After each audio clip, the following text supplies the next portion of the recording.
Hey guys, I want to set up this video this way real quick. I'm about to introduce you to two people, friends of mine, Shaleen and Cassy. Shaleen and Cassy were a part of our student ministry in Arkansas. Shaleen was a youth worker and Cassy was a student. And now, since that's been a while ago and because I'm old, Cassie's an adult. And so this is a really sweet story of a youth worker and a student forming a discipleship relationship when Cassy was real young. And it really just stayed through till today, and it will tomorrow and the next day and the next day. Shaleen is like a disciple maker extraordinaire, and I wanted to introduce you to her to show you a little glimpse of what's possible in student ministry when you have some staying power with students in the hub. And so without further ado, here they are. I'm clicking record. And so let me just give maybe a tiny bit more context about where this is going. This is going to go to our like 15 to 20 youth workers in our specific campus. And the goal is going to be to try to help them understand kind of see how this works, you know, because a lot of our youth workers are, to be honest with you, they're scheduled, they show up, they do the things, and they leave. And do the job. Yeah, you're exactly right. It's a job. And so they do all the to-do list, and it's great. But then to be able to see, like, man, these students need loving, caring adults to just kind of walk with them. So my hope is that I can just kind of, like, the first half of it, I kind of want to just introduce you guys and say, like, Cassy, what was it like? Like, you're a brand new teenager. Take us back. What year was it? What music? 2007. Been a minute. So yeah. And then Shaleen, I'll give you kind of the chance to jump in and say, okay, like, you know, what was it like? And Cassy wasn't even really in like your small group on Sunday mornings, you know, but you know, that relationship began. And so anyway, so if it's cool, I'm going to like start the interview. There's a lot of air quotes today. Are we really even doing this? So, okay, so I'm going to begin here in like 3 seconds. And we'll get kicked off. Get my dancing out. Oh, one more thing. I've got like the free Zoom, which is great. So we've got like 35, 40 minutes, and I don't think it should take that long. So if you see the little, like, your Zoom is about to end, just know that Mark is like, we're going to wrap it up here pretty soon. So cool? Perfect. All right. Cool. All the loud cars. Okay. Well, hey, this is such a treat for me personally, because I'm seeing a couple people that I don't get to see too often because they live in Arkansas, and I left Arkansas in 2014. But I have on my screen Shaleen. Which one, Cassy? Okay, so not good with directions. Shaleen was just one of our absolute valued youth workers at our church, Indian Springs Baptist Church in Bryan, Arkansas. And Cassy was a student who showed up, and these two formed a special bond. And I really just wanted you guys to share with our leaders just like what it was like, and from both of your perspectives, you know, from a student's perspective, from an adult's perspective. Cassy, I'd really love to start with you, just because, I mean, you're the student. So tell us a little bit about like yourself, and then what it was like to start kind of in the youth ministry. We'll probably have to decode terms. 1010 was the name of our student ministry. You know, if there's terms we don't understand, I'll translate on the back. Yeah. So, hello, Cassy.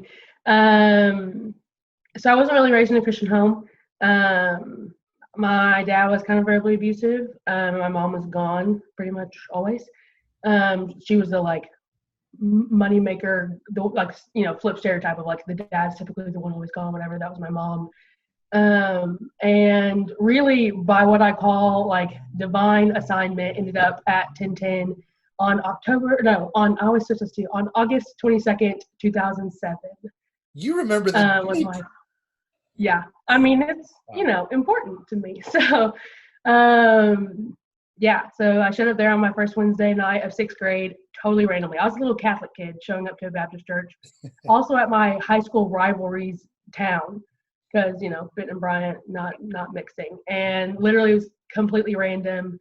I was even advised, like, hey, if you have problems, if you need help, you know, my friend, this person, their mom, that. And I was like, I don't know who that Like, look for her. She can help you. And when I found out like 2 years later who they were telling me was about was Shaleen. And then my first Wednesday night, I met her. Yeah, and so it was a crazy time. So this was 2007. You were how old? What grade? I was 11 in sixth grade.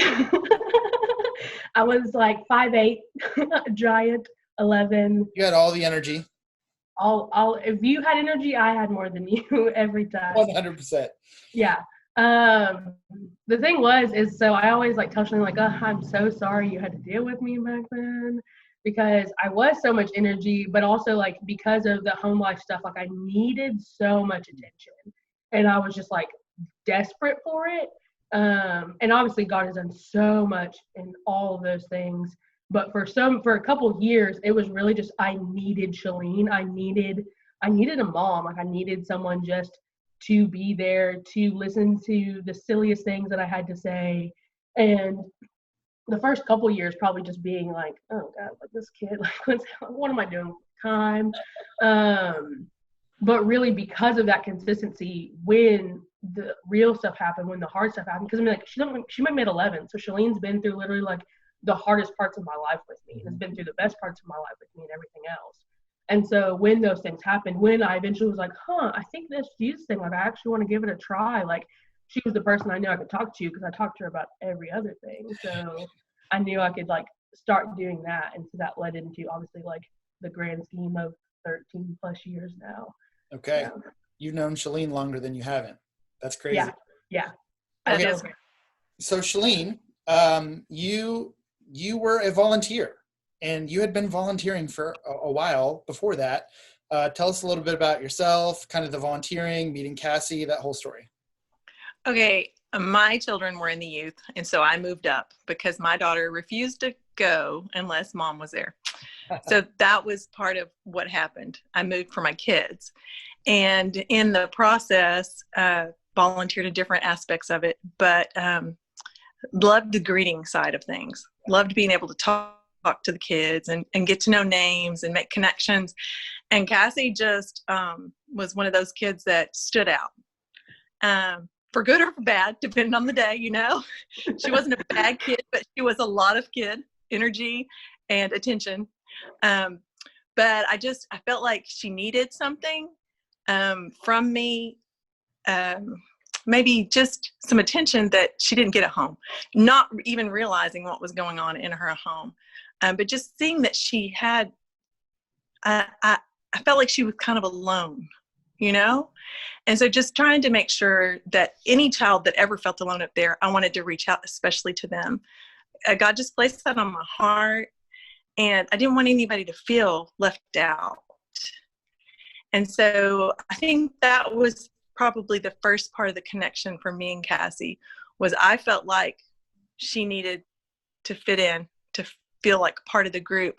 And, you know, you heard her side. She felt like she needed somebody in her life. I didn't know that. For years, didn't know that was what was going on, but just cared enough about her to make her feel included and to make her feel wanted in a Bryant church for a Benton kid. My kids were Benton kids, so we had that connection too. And, you know, that rivalry thing that happens once a year can be really hard. And so I just wanted to be there for her. Yeah, that's good. And the thing is that it's not like Cassy walks in with this sign on her head, this like I need your attention, you know, and so like to have your eyes. I mean, I basically did. or even like this relationship is going to be a big one, or like you need to invest in this. Like it's really, you have to have like spiritual eyes open, you know, eyes and ears, what the Lord wants to show you. I think what it was is God had already spoke to my heart about meeting the needs of these students, and he just allowed me to be present. And so it was a presence only weekly initially, right? I would see her every week on Tuesday night. And so it was just making sure that I was connecting with her there, just to be her friend and to be someone I would be able to maybe direct her or help her with those questions. just an obedience to God, really, in that people are valuable, and to please him and to serve others, right? To love him and love others is what I wanted to do. And so Cassy is different than a lot of my other students, but I think the biggest thing is just seeing the value in them. You know, their behaviors are different than what you would want them to be, but that doesn't mean that God hasn't orchestrated an appointment with you to help this kid, you know? And sometimes Cassy helped me, you know, she helped me see Jesus in a different way too. And so we just need to remember that everybody has value, and these students need our input from a godly perspective of just love. I think the world just tells them the opposite, and love is what they need to feel when they're in the church. Yeah. That's good. I think Shaleen hit on something really important of like, that we are very different. Like even just our natural core personhood is two very different people. And even as I did come to the Lord and started to figure out that for myself, like how me and Shaleen live our lives to honor God are two very different lives, two very different styles. The way we meet people, talk to people are different. Like everything is different. And I always really appreciated, I had to figure this out for myself, that I didn't have to be Shaleen to be a Christian woman. Because that was like the biggest example I had. And so for a couple of years at the very beginning, it was like trying to fit this thing into a Shaleen box, and that was not supposed to happen. Like I couldn't. And so it was like I felt like I was always failing, but it was always because I was trying to be Shaleen. But she never tried to make me that. Like she was never pulling me into herself, trying to make me like Shaleen and teach me like this is how we do things. She always pointed me back just to Jesus and just to loving Jesus. And so then once I caught on to like, oh, right, this is the big picture of what we're doing here. Like I got to step into that. And so some of my favorite things now were like, obviously we've grown from being like student and leader to like we did ministry together for a little bit while still leading at 1010. And then now I'm doing ministry on my own. Like it's been incredible to get to like stand side by side, two very different perspectives of meeting people of ministry, but like get to minister to each other while we're also just beaming about how good God is in discipleship and all the things. So that's awesome. It's interesting because Cassy, you're talking about Shaleen, and I'm thinking about the guy who discipled me is my youth pastor. His name's Danny Anderson, and he's now the senior pastor of that church. And I have consistently throughout my career thought like, what would Danny do in this situation? You know, like, and sometimes felt like I'm not as good as Danny because Danny would have nailed it at this, and you know. But you're exactly right. Like, there's differences there. What did Shaleen teach you about Jesus? Just either verbally or just like the way she lived her life? Yeah, I feel like I learned so much about like diligence and discipline from Shaleen that was absolutely contrasting everything I saw in my life. Because my home was chaos, both as in like, you're like verbal abuse or whatever, but like the physical home I lived in was chaos. There, like just everything, and nothing was disciplined. Like both, even us as kids weren't disciplined, like everything. And so to see someone like that, it just absolutely blew my mind. Both in disciplines of just life, but then also discipline when she had to discipline me. I used to think that like being disciplined meant like this is it, like this is end all be all, like she hates me, I'm awful. Because like all I'm used to, any kind of discipline I got was screaming, was like you're worthless, you're this, you're mindless, you're whatever. So to see someone like gently discipline me, one was like, I don't know what you're doing. But two, I could only receive like correction in a like cower down, and that wasn't what she was doing at all. Like she's correcting me if anything because like there is a better standard, there is a higher standard, and she wants me to come up and meet it, not because I'm this terrible thing like just bashing me down. And so I feel like I learned so much about that from her. And then obviously just in discipleship, like just consistency of, she wasn't just there on Wednesday nights. Like obviously it started as that because, we're just I'm a little weird kid making like 70s references. And that's why she's like, who are you? Why are you joking about things from my childhood? Listen, I'm just grew up on punk music over here. That's just me. It's who I am. But it grew into more than just Wednesday nights, and it grew into like she'd like come like pick me up sometimes, and we just go like get food together, or just all the random things, like just like texting her about stuff throughout the week and talking about stuff to when the hard stuff happened, where like I remember one of the like this big hard day, whatever, she came to visit me at the snow cone stand I was working at, and she just like stood there for a couple hours and we talked. Or just the many just sitting in a car and just talking, whether it be before a service or after Wednesday night or whatever. Like I feel like we spent a lot of our serious disciple time in a car talking about something. And she was just consistent, and it was inside of her life, and it was inside of like 1010, and it was outside of 1010. Like I've seen Shaleen, even like as a student, like started seeing Shaleen like in her home and like with her family and da. So like that's giving me, a kid who doesn't have a picture of what Christian family looks like at all, just a picture of what one looks like. And obviously, like as I grew, like I realized, like, oh, like Shaleen does life is not the way that I'm necessarily going to do life, but I'm seeing examples of that. And even with like you guys, like Mark and Christy, like saw that with you and so many others. Like as I got like invited into people's real lives, not just 1010, not just like youth ministry, but got to like see the realness of it. It gave me so much more of just an idea of what, I don't know, just everything. And so even now as I disciple, like I don't just like, okay, I will see you during office hours on this day. Like I'm hanging out with students at 11 at night, which I mean, not that is the way to do it, but it's just the way that I do it. College ministry. Like we're hanging out 11 p.m. I'm like, we're going to, you're having a hard day. We're going to the field. And I pick them up. I'm going to go to this field though. We can see all the stars and all the things. And they're in my home and they're in everything. I take some of my students to like home with me to go to my family dinners and like play with my nieces and nephews and stuff. Like they're a part of my full life, not just about like during this work time, whatever. Yeah, that's good. I don't want to say I don't like Sunday morning at noon, but some of my favorite times are like around our dinner table. Like I think a lot of our ministry, like really like heartfelt moments. I mean, we've done movie nights. There was a season where we had college students over to play poker several nights a week.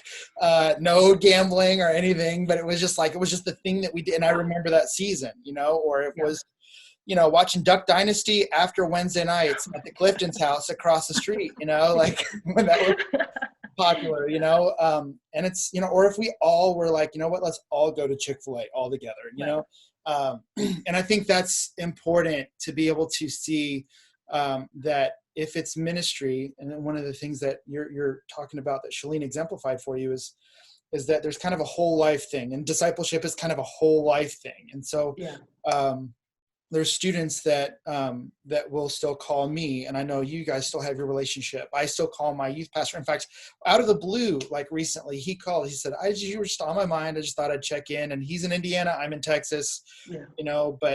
But it didn't end like when you graduated. Senior Sunday. Start. Bye. I hope it worked. I'm leaving. And Shaleen is just out of your life. That's not the way it is. Shaleen, what was it like from your perspective? Some of that was like, you're taking time away from family, stuff like that. How did you balance that out? What was it like?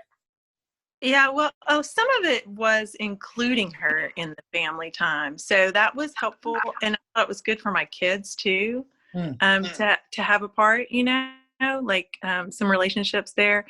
Then the other part of it was my kids were older. So it was a little bit easier to have that time to go pick her up from, school or home and just spend a little time before or after. I guess there were times when it might have been a little difficult, but it was more important to me to do that. And the times when I couldn't do it, I just had to say, I can't do it. Yeah. You have to draw a line. You can't do it all.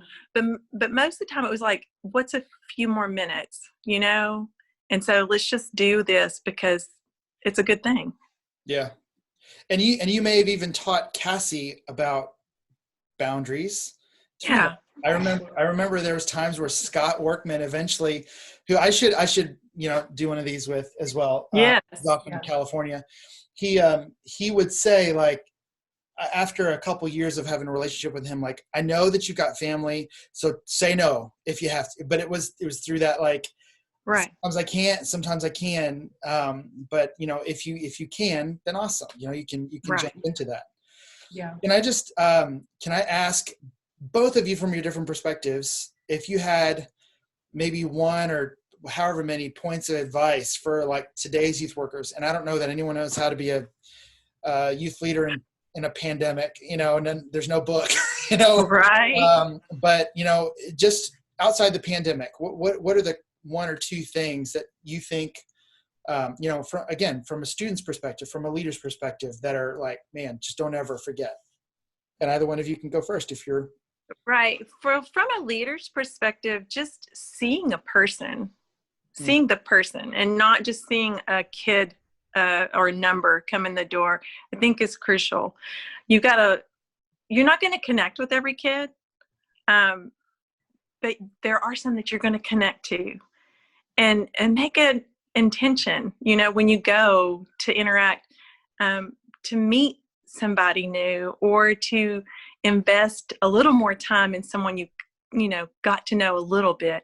I just think that it takes maybe more than one or two times, to get to know some of these kids. And some of these kids have really tough lives. Mm-hmm. And if we can encourage them and point them to Jesus, I mean, there's just no better thing. That's the best thing, is to point them to Jesus and to show them that somebody loves them. It's good. Yeah. What do you think, Cassy? I think a lot of things. I think one of the things is, like she was saying, of just loving them, just because, like, seeing the value in people and loving them. And obviously that's come from the Lord, because, like, again, like, not being a ministry, like, all the time I have to pray, like, God, break my heart for the people that your heart's breaking for. Like, because sometimes we maybe don't instantly click. Sometimes maybe we are very different, but, like, God can break my heart for them and give me, like, just a want to be around them and a want to love them even more than maybe I would normally want to on my own, kind of thing.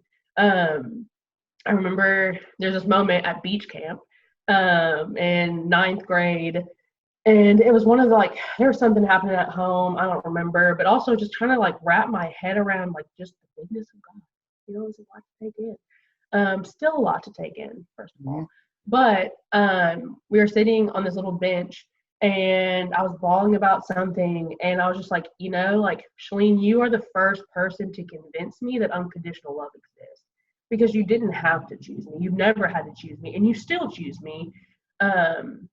Yet, like, you're here, and you love me, and you really love me. And, like, you've seen the nastiness of me. You've seen the immature of me. You've seen everything, and yet you stay, and you keep coming around, and you keep not only just, like, waiting for me to show up, but, like, you invite yourself into my life. Like, it's not even just like, oh, only when you come around me will I love you, but, like, she is going out of her way to do that. And so she's the first person to, like, convince me that was, like, a thing. And so, like, seeing that characteristic of God inside of her. And then it kind of is, it's funny pairing these two together, but it would be that and mixed with the fact that ultimately, and Shaleen obviously knew this, like, ultimately I didn't need Shaleen. I desperately needed a mom. I desperately needed but honestly, at the end of the day, like, she cannot be my savior.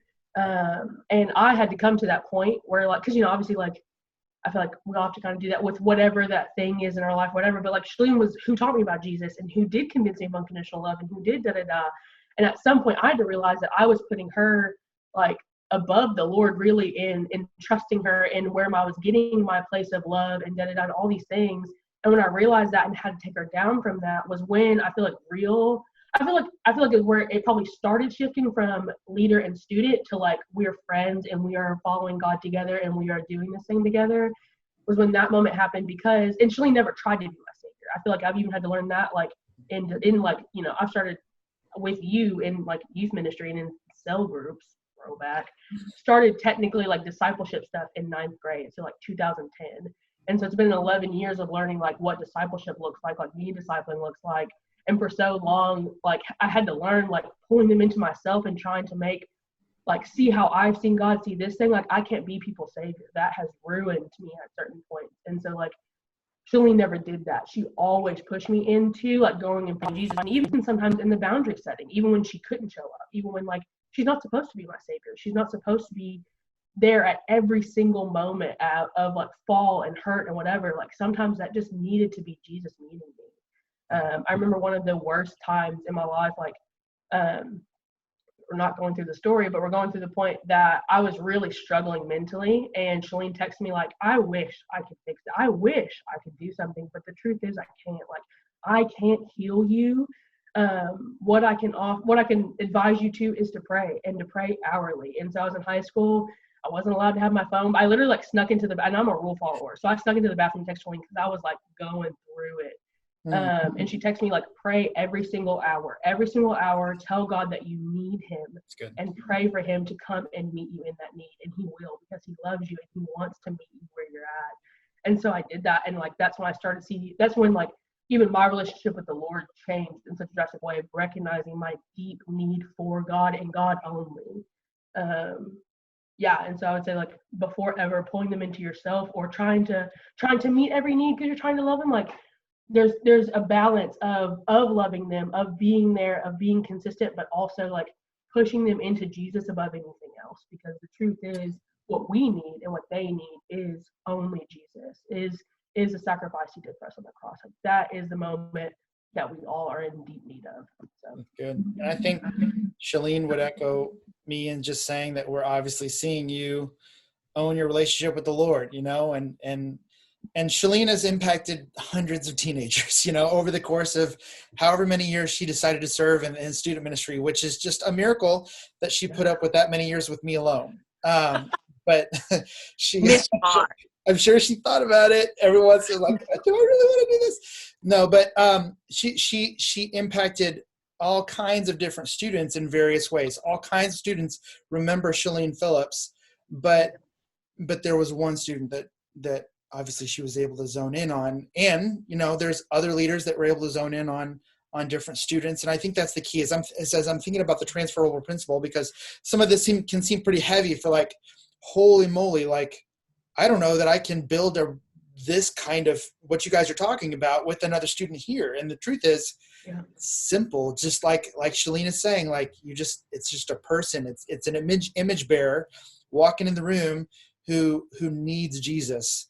And I think the picture of the win is right here in front of me. Just this idea that, you've got someone who's passed on her faith to a student who's now passing on her faith, and able to share Jesus with college students and whatever else you go on to do. Like, it's Cassy, we're proud of you. If it's not immensely clear at this point, just how proud of you we are. And we love you just a little more because you do come visit us often. So Cassy has been to Texas.